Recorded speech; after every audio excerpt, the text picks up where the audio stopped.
Good morning, everyone. So for Thursday and Friday of this week, the 20th and 21st, we're going to be doing an end of text reflection and then our final project for Letter from Birmingham Jail. So the end of text reflection is listed under the week 34 module. After you finish the text on your own, so reading paragraphs 22 to 38, you will answer 2 out of 3 columns in this document. Okay, sort of personal reflection. You don't have to put any evidence from the text or anything. Just kind of making connections and that sort of thing.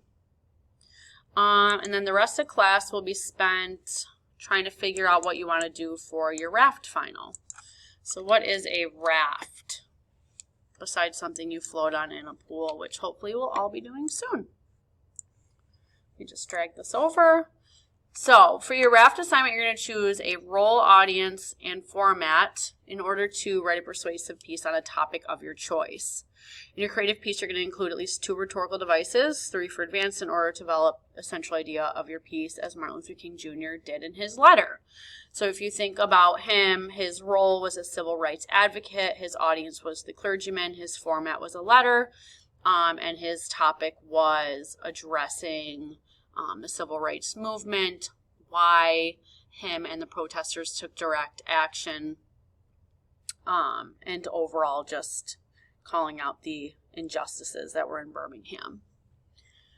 So the rhetorical devices that you can include are analogy, allusion, figurative language, rhetorical questions, tone, parallel structure, juxtaposition, hyperbole, etc. So again, rhetorical devices, same thing as literary devices you would see in literature, except in persuasive pieces, we refer to them as rhetorical devices. You may only use or count, I should say, only count one of the following as a rhetorical device, ethos, logos, or pathos. So if you use all 3, great, but you're not going to say like, oh, I did ethos, logos, and pathos, check, check, check. You need at least one other rhetorical device besides the appeals. So I've given you some options. So for a role, who are you as a creator? You might be Martin Luther King Jr., historian, politician, artist, reporter, journalist, activist, demonstrator. So you're just trying to get out of your own perspective. So yes, you might still be a teenager, but who are you as a teenager? So instead of speaking as Mrs. Rosen, you're putting yourself in a role. That way you can kind of, work with point of view and how that changes in a different role. For your piece, you need an audience. So to whom are you writing? Are you going to write to children, students, parents, teachers, peers, a judge or jury, activists, politicians, media? So thinking again about our audience and how that impacts our message. Because of course, if I was writing a letter like MLK did about civil rights to children, my message would be much different than the message to the clergymen. Format, and what format are you writing? Are you going to do a letter, a podcast, an editorial, a PSA, an advertisement, commercial, speech, or blog? If you're going outside of one of those formats, please make sure it's approved. And then what are you writing about? So it's supposed to be a persuasive piece, so you want to find something that is of importance to you personally, maybe a social justice issue. So that's kind of how you're using Letter from Birmingham Jail as inspiration. Martin Luther King Jr. felt like he wasn't being heard or understood by the clergymen, so he felt the need to write the letter to them to explain how they arrived where they did in terms of protesting, what injustices were going on, and why people were a part of the movement. So you might talk about an issue that's relevant to the time period right now, a current issue that's of concern for the role or audience you choose, or an issue related to an essential idea presented in the text. So really it's pretty open. It's essentially anything that's of importance, a current issue, a past issue, that you want to speak on for some reason in a creative format. So today what you want to do is the planning portion of this. So by the end of class, you'll want to type in what role are you taking, who is your audience, what format will you be writing, and what is the topic.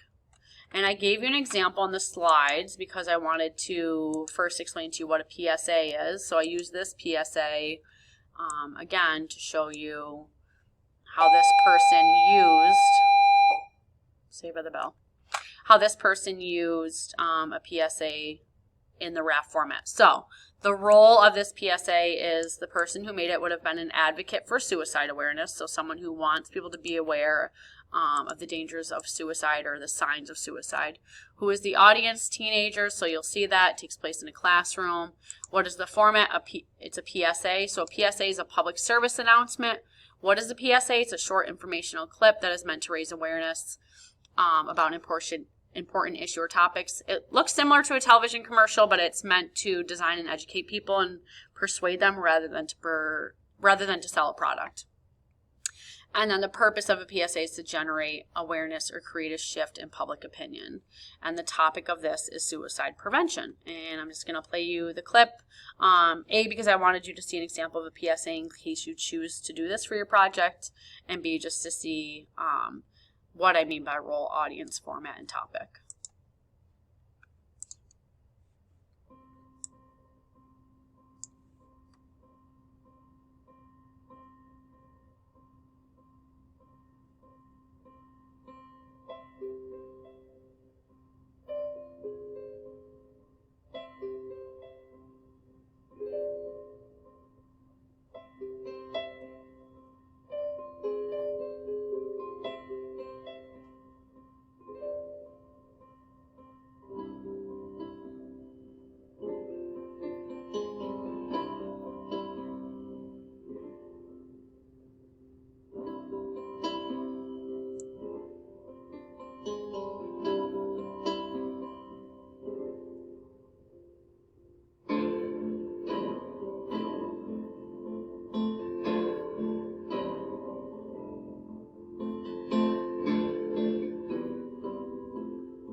Okay, so just like that example had a specific role, audience, format, and topic, you're going to do the same thing. Work in whichever way works best for you.